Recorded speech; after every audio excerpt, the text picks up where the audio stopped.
This is the Good Girl Podcast. I am Cameo King, your host of the Good Girl Podcast.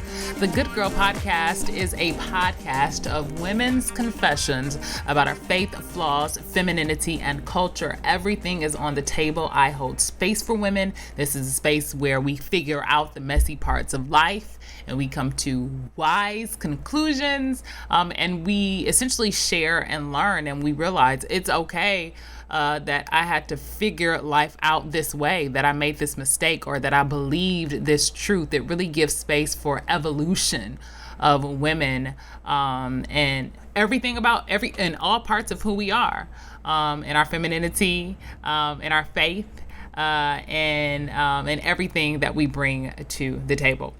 So we do have another confession on deck. It's coming up. And so I also want to remind you guys that you can always hit me up with your confessions. Or if you have a topic, you can DM me, you can shoot me an email, cameo@goodgirlradio.com, or you can just leave a comment and say, hey, I think y'all should really tackle this topic.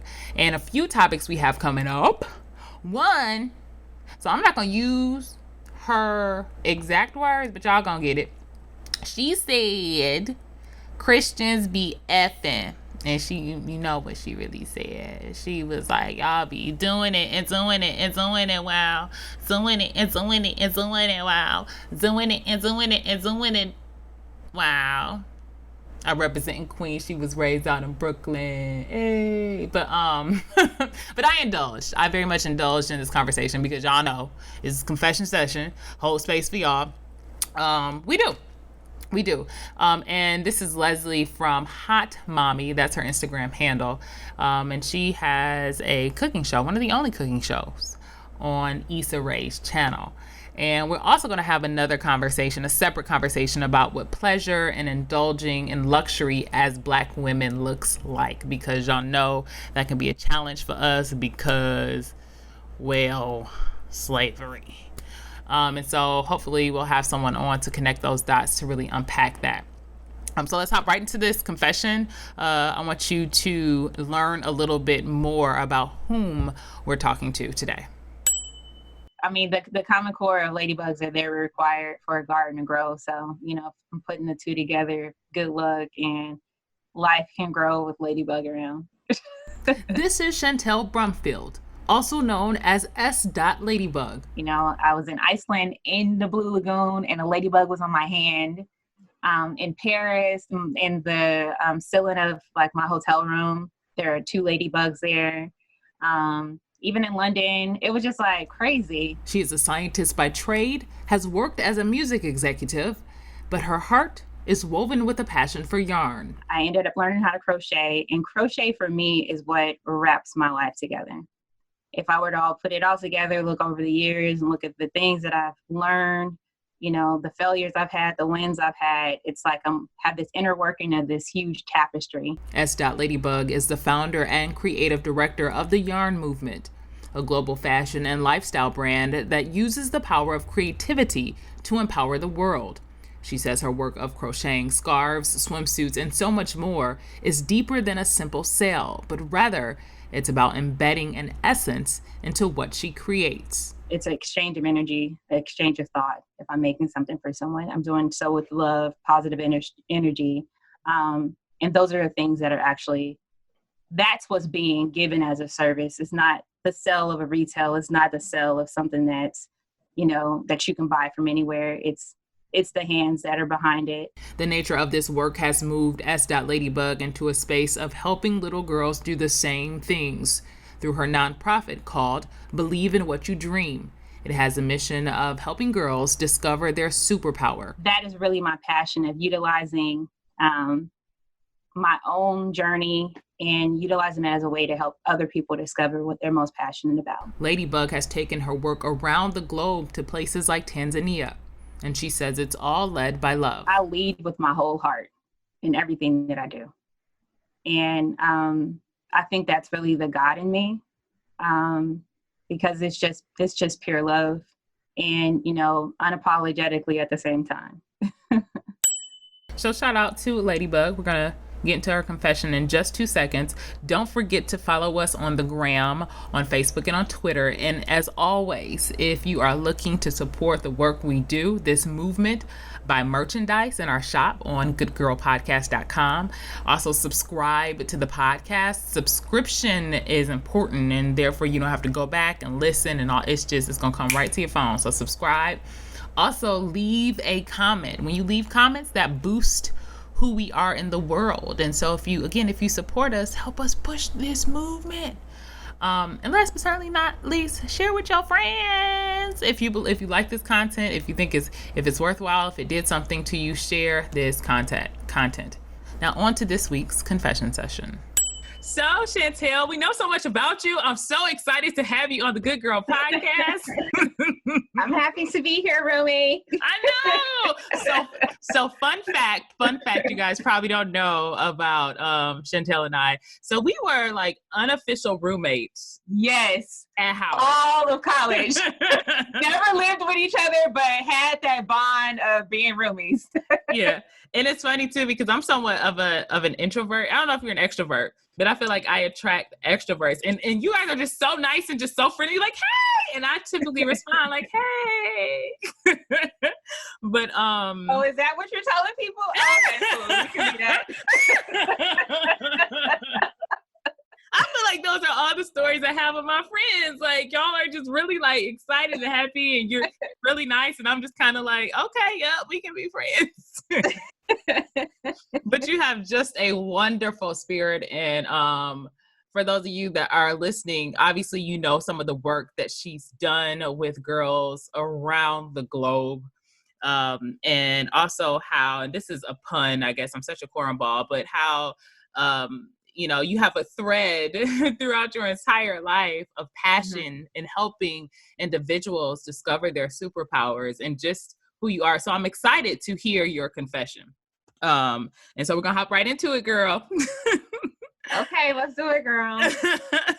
Because we know confessions are so important to individuals, to ourselves, and to the larger community, because they help us heal, and they also bring the fullness and the wholeness to an individual, especially us as women, because I think sometimes we're expected to be all together, to be all perfect, to be these good girls, and we think that is the equation for our success, and it's really the opposite. It's really what I learned, my flaws, my failures, and me being honest and me being real. So I'm excited about what you gonna share. Yeah, I am too.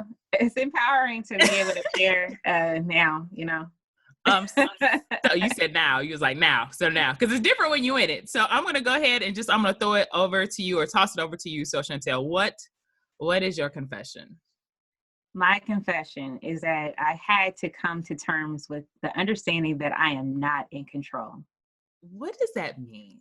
Not in control. That means that here I am walking through in life, feeling like everything was really evolving around my steps, people that I meet, I never meet a stranger. So that is just like authentic of me. Thinking everybody was my friend. Thinking everyone maybe have the same vision, and that, I hate to sound vague, but generally speaking, it fit into every part of my life. It made sense for you. How your life was going made sense for you. Would that be an accurate assessment? It made sense until something changed. Right? So, number one story, because I feel like I've been on this journey, like my metaphor is being in a movement on a plane, being my own pilot. And I would actually say that journey probably started going to Howard. Because I would say the biggest confession that most people don't know, unless they were a part of like my life early stage, is that in high school I got jumped by 2 guys. Wow. I was in a trajectory of going to UC Berkeley for school. I was going to go on a volleyball scholarship, and in my mind, I still was also tossing around. Like, I had been telling everybody I was going to Howard since I was like 6 years old, after having a conversation with this friend of the family, community guy. And I was just like, yeah, I'm going to be a doctor. And he was like, well, have you ever heard of, Howard University? And I was like, no, but I'm going to go look it up, because I was that kid. And, that event right there had the ability of really just pausing my life. That was a moment where I had to really just stop and really think about where I wanted to go and how I was going to respond. Because it was in that moment that I realized the power of the response. You have no control over what people can do, say, respond, but you only thing at the end of the day that you really truly have control over is your own space and what you're going to deal with. And it was a crazy time because went to a meeting where we were going on a college tour to go to Howard. While in the meeting, there were boys that I grew up with, who hadn't seen me in a while because I was into sports and I had all these other things going on. And I came back and, I kind of like turned around and told them like, yo, be quiet. And they're like, who the hell you think you're speaking to? And da, da, da, da. And in that moment, I was like, oh, you know what? I didn't even really have to be here because, I already know where I'm going to go. My money's already paid, I can leave. And so then I was like, plus I have so much homework to do. And so I just kind of like gathered my stuff, and on my way out the door, one of them blocked the door. And he was just like, where you think you going? And called me all kind of, bitches and all kind of things in that moment. And my first instinct, I have two older brothers. That's all we do at home was fight. My first instinct was to maneuver my way out the situation and get to my car. And get to my car, one of the guys is at my car. And, again, it's this aggressive, like one of them is choking me from the back. Oh my gosh. While the other one is kicking me in the side of my body. And I was like paralyzed in the moment because number one, I couldn't believe it was going on. And then in the back of my mind, this had never happened because again, when I said the statement of I'm not in control, I, up until that point, had this cushion around me because being a part of a big family, my most immediate older brother is one of those people in our community that nobody messed with because he was just always ready to fight just in general. Like, he like short people complex maybe. And, and then he shot up and then it was just this thing like, don't mess with my family and definitely don't mess with my sister. And nobody was around. I was there by myself because I had my own car and, my mom was at Bible study and I was supposed to go meet her at the church. And also the lady who ran the program, she was a juvenile attorney during the time and she's a judge now. And so my natural instinct was to get them off of me, which I fought back, like wedged my key in my finger and I just had fight or flight, right? Got myself back in the building, found her and I just like sat in a room and her immediate response was, wow, you kids really need to stop playing so much. So wow, I blacked out as far as like, I was still present, but I just went numb to the situation, and I said, wow, I got up, went to my car, drove home. And there were no lights on at the porch because there was nobody home. My dad was working. My mom was at Bible study. And I just had I was shaking so hard to try to put the key in. And finally I got the key in. I did not cry until that point, right? Got the key in, opened the door, got behind the door, closed it. And that's when I didn't even turn any lights on or nothing. I just sat at the door just waiting for my mom's key to hit. And it hit maybe in it felt like 1 second. And she was like, oh, I thought you was coming to the church. And I said, and I didn't say anything. And then she turned on the light and she was like, what happened? And so we spent the night in the ER. I had internal bleeding. Wow. That was the first time I experienced my mom crying because we were in the hospital and we looked at each other and she just poured out crying. And it made me, again, made me feel out of control. Mm-hmm. I had no control over what was going to happen. My emotions, the trajectory of my life at that point. And I just sat down and prayed.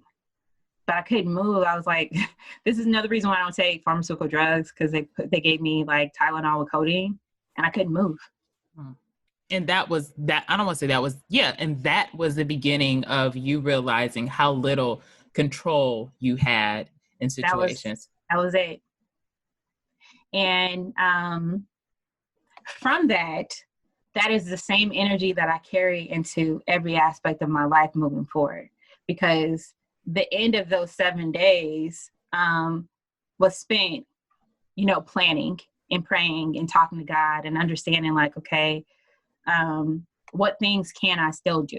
So when I hear someone say, I didn't have control, or I had to realize what control looked like, or control is a myth, how did that begin to show up in your life while you were at Howard or even after Howard? Because I'm thinking that this is something that has to be consistently learned, that you are not in control.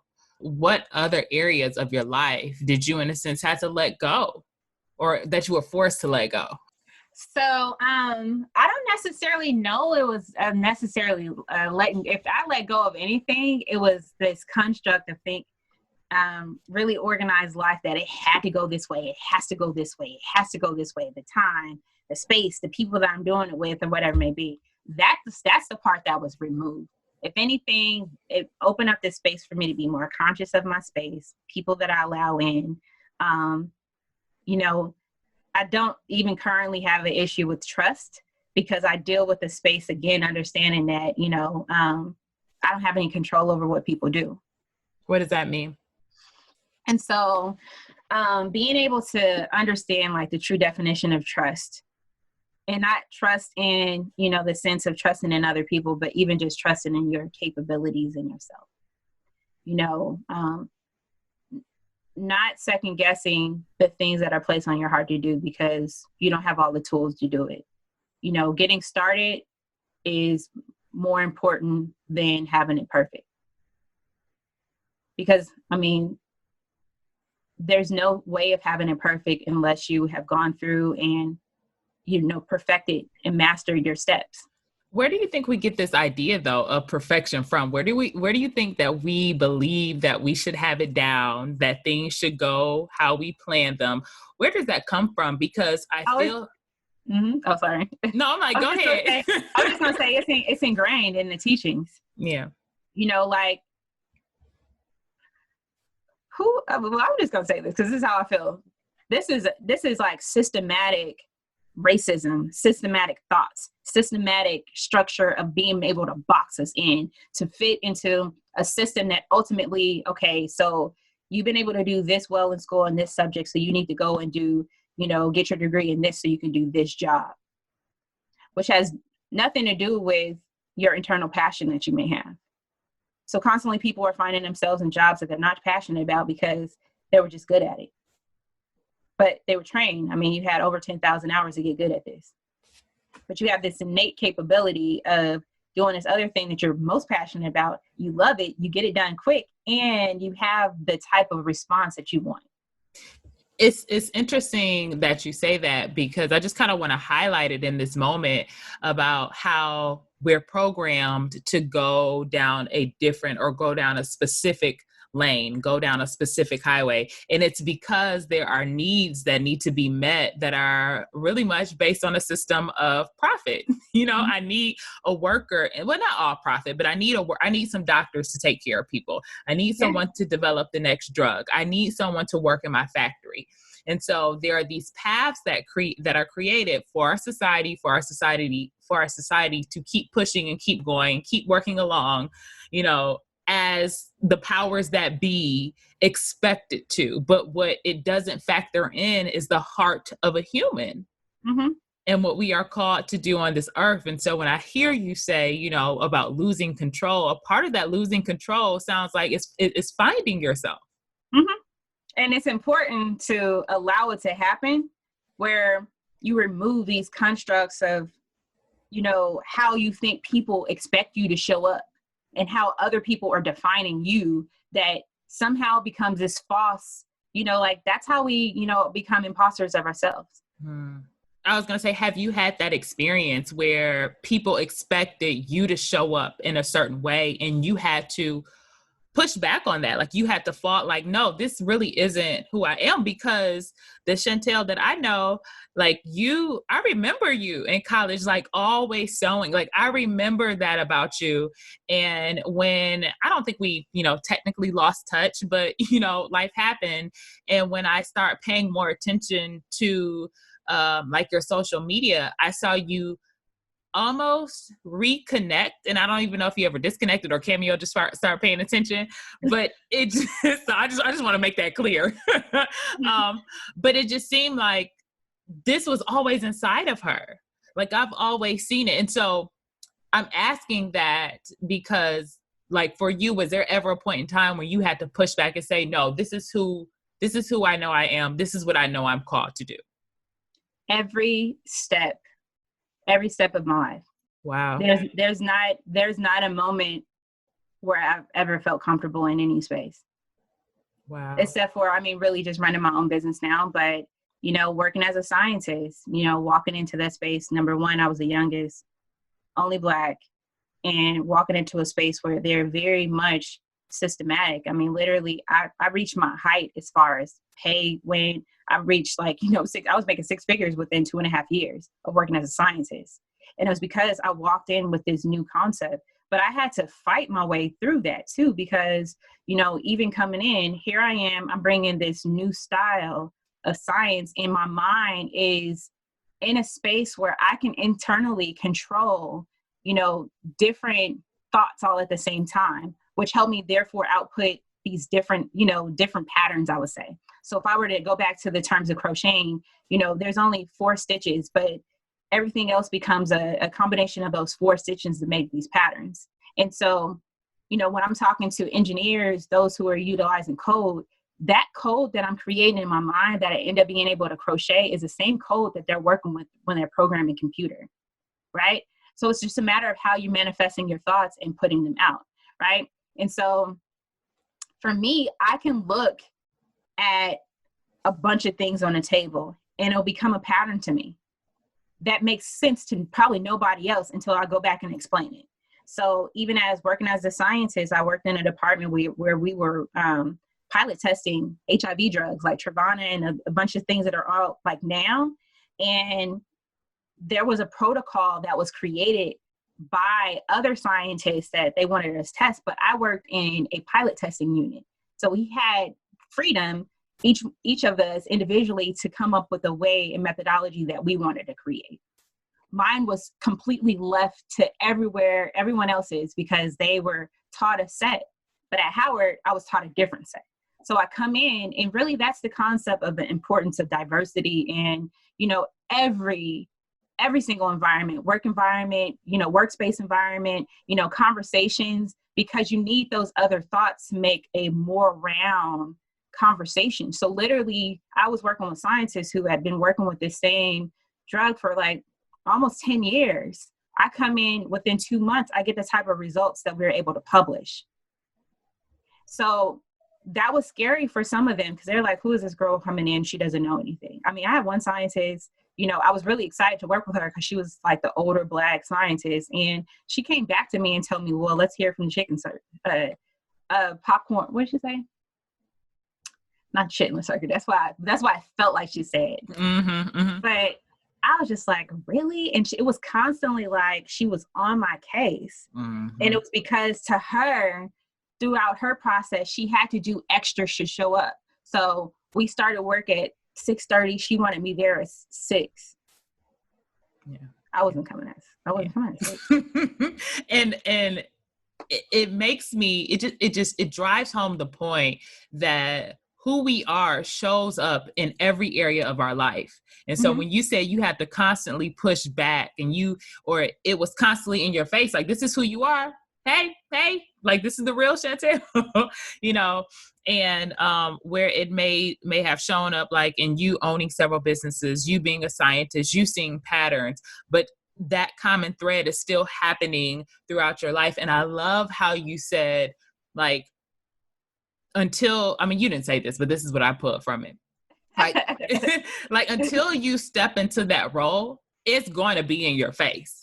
Oh yeah. And you have to be very, very specific about how you like, I had to get to a place where even working there, like, when you have meetings and you do like the reviews, like I never have good reviews at work. The work is fine, but it's always this back and forth. They're like, oh, you're so happy. It's a uniform thing. It's this and it's this. And it's just like, whatever. Right. But I had to get to a space where working in like, because I work for government and then I work with corporate and then I work on government contract with education. And what I picked up, I got to the point where I walked to my coworker and say, are you at a space to receive constructive feedback? Wow. Because you have to be able to receive it, right? Mm-hmm. And I will really put the onus on them that, you know, hey, I'm putting you on notice that you're doing something that's bothering me. Right. And I would like to discuss it so it no longer has to happen. And this also gives you an opportunity. If I'm doing something that ultimately really bothers you, how about we don't put it in paperwork and you do this passive aggressive thing and we actually discuss it. And because of that, it opened up this space where I've been able to build and, you know, establish these different connections with all kind of different people because number one, I was open for the conversation, and the way I pivoted and positioned it was a way for them to be minimally open to hear me. And it was up to them how they wanted to respond after that point. Yeah. And I realized that, you know, that had been like a major secret weapon that I like picked up, because when I left science to go into the music industry, same thing. And it was more so just, I learned to be in this room where it's just like, you know, I was literally told speak when spoken to. But when it's time for you to speak, make sure you have something to say. When you found yourself fighting for that person on the inside, for that passion and that purpose, was it hard for, in a sense, your ears to open to that?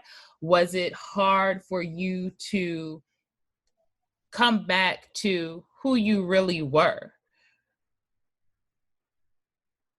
Oh, I thought there was something after that. It's so funny. It's so funny because it kind of was, because it's just like, I think a lot of us get these type of messages all the time in the different places that we're in. And what I'm asking you, it's just like, just not how difficult, but how did you begin to like actually receive those messages? Because I'm imagining, like, as a scientist, when you were in these different places, yep, like, oh wow, yep, you see this differently, and you acknowledge that you see this differently, and you may have connected that back to your purpose, your passion, and your plan. But then you moved like to the music industry, you know, and you probably saw it again, and you connected that back to your purpose, passion, and plan. But was there, like, did you feel like you were ignoring it? Did you feel like you had to go through this path? Did you feel like in each space you had to lose control to get back to who you were, or to eventually push you to answer that call so you can be the authentic, the unabashed, you know, Chantel that is leading this movement that are affecting girls around the globe? So what it ended up being is that when you tear it all down to the components, what it is that there is literally no difference between anything that you do in life. The only thing that changes is how you decide you're going to respond and show up. And for me, once I realized that there's this pattern, right? So whatever job you walk into, whatever business you have, whoever you're dealing with, you know, whether it be in relationships, friendships, it could be between you and a family member. It's really based on everything at the end of the day. If you just get it down to two components, it's performance and results. Like at work, they want to know how you're performing meaning you're delivering things, what work is getting done, and what results are happening because of that. Same thing with, I'm working with my clients. I start everyone off, we always have just a pure conversation. And, you know, I have gotten to the point where after talking with people within 15 minutes, I understand what they're passionate about. And because I understand how to connect that with, you know, a cash flow, it works well for my business, right? And I also can bring in these different experience to your point of, you know, I wouldn't say it was me losing control. I think it was just me being open to discover new things. Because acknowledging that you're not in control also means that you have to be in position to yourself, turn the mirror around and say, hey, are you in a place to receive constructive feedback? Because you know you could have did this differently. And being able to be in a space where, you know, if you actually have been in a space where you ultimately made a decision that affected more than the person you are, and one other person was affected, it's up to you to go to that person and say, hey, so I understand that a decision I made affected you in this way. Minimally, this is what I would like you to understand about the decision-making process. It was not my intention to hurt you. This was my intention over here. I love how you said, it doesn't matter what you do, that your authentic self is going to show up. And I think we put so much pressure on ourselves to figure out, what am I supposed to be doing? Mm-hmm. Who am I? What is my purpose? But I think what you're sharing is very much a stark contrast to that narrative, that if in fact you allow yourself to lose control in these spaces, that who you are supposed to be in that given moment will be present. Mm-hmm. And I love that, because you hear so much and you see so, and I think it has its place, but that you need to get to this point of your purpose. You need to get to this point in your plan. You need to get to this point, which I think is important, but it negates the fact that you are who you are wherever you go, whatever situation you're put into. And I think that's something that can really shift and even take stress off of us, you know, to thinking that we're not achieving great feats because we aren't in our purpose, and I have the air quotes up, because we're not in our purpose, because we're not like in our plan. And I love that. And I love how you said, no, this is who I was when I was a scientist. This is who I was when I was in the music industry. It just manifests differently. Mm-hmm. Well, and also I'll give you this caveat too, that I discovered that it's important, just with the respect that you give to a position that you're being paid to do. So like you walk in and you're given this job description of the things that you're supposed to do and how you operate. The same is true you should do for yourself, just out of respect, you know, where any space you walk in, it's almost like you give guidelines. That doesn't necessarily have to be written guideline or anything like that, but guidelines of how you want people to operate with you. You know, like if you don't want people constantly texting you long things, like tell them that ahead of time, but also give them context. Like, hey, by the way, you know, during my day, I have these things going on. If you send me a long text and your goal is to have me to be emotionally present to respond, I may not be able to, and I don't want you to take offense to that. But it's up to you to be able to set these standards before people bring their other feelings from other situations and experiences to you. And you're connecting that to knowing who you intrinsically are and how that relates to everything that's going on around you. I love that. I love that. Because, you know, depending on how people are in your life, you know, again, as much as we feel like we pick our friends, you know, we aren't in control of that either. You know, like there was it's because of life. It could be because of God that our paths cross, and it could be for a reason, a season of a lifetime. And we have to figure out during that time, you know, what is it really for? And I would say that the people who came in on a seasonal base, you know, I had to get to a place where I realized it was a season thing. I take the lesson and walk away. Because there are a lot of people who still lingered in my life because they just went into, you know, like I like to call it my, you know, travel bag. We just on this journey together. And everybody didn't need to be in that bag. They didn't fit, you know, we learned something from each other. There was a cycle that, you know, had to be completed based on having that engagement, that interaction. And that was supposed to be it. And the same thing is true with,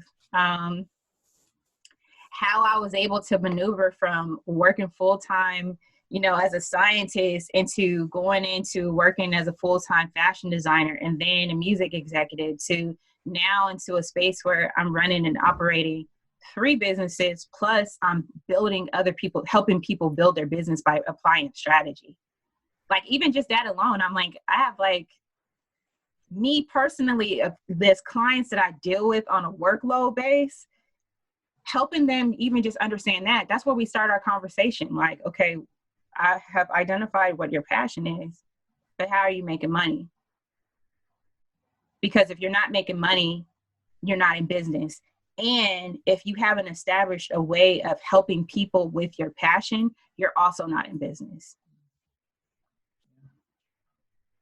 Because you're just going after a trendy thing. And once that trend is up, you're going to be trying to figure out what the next thing is going to be versus establishing, your brand based on who you are and what you're passionate about and how you can help people. Because when you do that, you're helping people and not selling to people. And people know the difference. Yeah. Yeah. And the same thing is true. Like I said, I can relate that to my life. Like the moment I realized that nothing is different, right? Where I'm not selling myself to people. I either fit into your life or I don't. And there's not this gray area. I don't have space for gray area. Like we not, you love me or we don't need to do each other. It's clear as that. And it's just, you don't have to be in love with me, but you have to love me enough to be in a space that if you are going through something that potentially can hurt me, that you're in a space like, hey, listen, this is what I'm going through. And being okay with that. And not, you don't have to open up and tell all your business to everybody who's in your life, but minimally you should give them, again, context of how to deal with you. Like, hey, I have this much space for you. Yeah. This is 90% of my life over here. You just came in or you've been here and I got 10%. Yeah. Deal with the other people and all that other stuff that you have going on. But if you want real reality of loyalty and having like a real authentic engagement, that's what I can bring to you. Yeah. And at the core of a lot of what you're sharing, what I hear is honoring yourself. Honoring who you are in every space, honoring your feelings, honoring the reality, honoring relationships, to help you navigate all of this. Because I have really great examples. My parents just celebrated 42 years of marriage. My father's been in coma for 7 years. I have sat here and watched my mom be by his side. Wow. Even from that positioning, I watched my father. He has that giving heart. That's where I get it from. Having a response, having an answer, showing up for other people, and doing it without the intention of having a return. Just understanding like, hey, what I'm doing, you can't even pay me for it. And it's important because if you don't create those guidelines, it goes back to my work in science. I was working on cancer first. Cancer has everything to do with stress and how you allow it to impact your body. If you don't have yourself in a space where you're able to release, it's going to pack in. And for women, we carry everything in our back. And once it gets built up, that's where cancer is coming from. That's where, these different anxiety, depression, all of them are just compounding on top of each other. When all you have to do is realize that, A, you don't have control, but what you do have control over is being able to understand how you're going to respond, how you're going to show up, and how you want people to engage with you. And if those things aren't met, then it's not for you. Yeah. Well, with that, it's nothing to be said after that. That's it. Those are your directions. Those are your marching orders. That's what you need to do. And so, Chantel, I thank you so much for, sharing your wisdom, sharing what you learned here on the Good Girl podcast. I can't wait till we can see each other and I can just hug you. I know we said this before, but I'm so glad our paths crossed. I'm so glad. You are my forever roomie. Okay. Yes. So thank you so much for being here with us on the Good Girl Podcast. Absolutely. Woo-hoo. So I hope you all enjoyed all of that. There were so many nuggets she dropped, right? And the one that stood out to me was that regardless, or should I say irregardless, y'all know this past week or a couple weeks ago that, Merriam-Webster's dictionary said irregardless is now a word. Yay! I know some of y'all folks are rolling your eyes. But anyway, that regardless of where we are in life, whatever position you hold, where you are in your career, your relationships, where you financially stand, that your purpose will always show up and manifest. I think like that one hit me, because sometimes I think we believe we have to be at a certain place, a certain position, a certain level of influence for our purpose to really flourish. And that don't make sense, but that's what we're taught, I think, and that's what we buy into. But the truth is that our purpose is always very much presently in front of us and is flowing and is operating. And so do not believe anything different. So I hope you remember that. I hope you will allow that to marinate in your spirit. And above all else, I hope you continue to believe in the good. This is Cameo King, and thank you for listening to the Good Girl Podcast.